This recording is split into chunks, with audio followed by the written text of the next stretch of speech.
Hi friend, তো দেখুন আমি একটা নতুন ভিডিও নিয়ে আসলাম। তো আমি এই গোলাপ গাছটা যখন কেটেছিলাম তখন আপনাদেরকে দেখিয়েছিলাম একবার।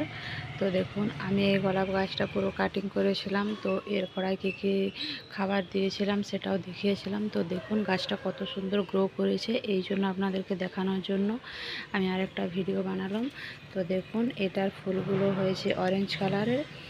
তো দেখুন কুঁড়ি এসেছে, দেখুন কতগুলো কুঁড়ি এসেছে।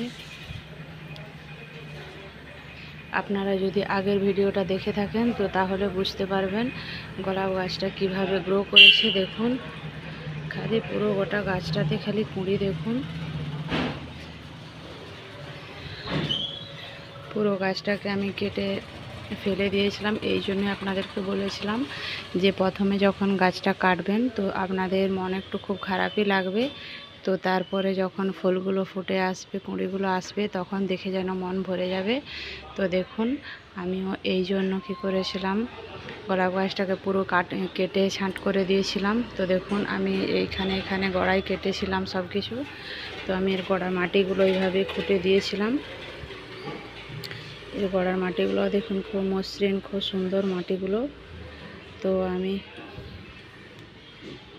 আমার গোলাপ গাছটা খালি গ্রো হয়েছে, দেখুন কেমন সুন্দর গ্রো করেছে। তো আপনারাও এইভাবে যদি চান তো আপনারাও বাড়িতে কখনো কলার খোসা ফেলে দেবেন না, কলার খোসা এবং চা পাতি ওগুলোই দিবেন। তো আমিও বাড়িতে ওগুলোই দিয়েছিলাম। তো দেখুন তারপরে গাছটার গ্রো হয়েছে কত সুন্দর।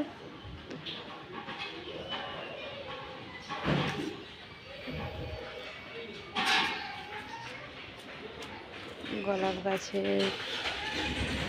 একটু পরিচর্যা করলেই গাছ খুব সুন্দর হয়। তো দেখুন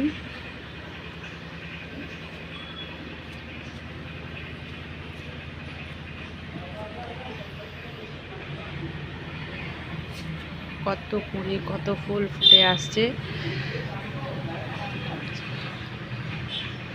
তো আপনাদেরকে আমি এই গোলাপ গাছটা দেখানোর জন্যই ভিডিওটা বানালাম। তো আমার ভিডিও এই পর্যন্তই, ছোট মিনি ব্লগ। আপনাদেরকে মিনি ব্লগে স্বাগত জানাই। আপনারাও ভালো থাকবেন, সুস্থ থাকবেন। চলুন টাটা, বাই বাই।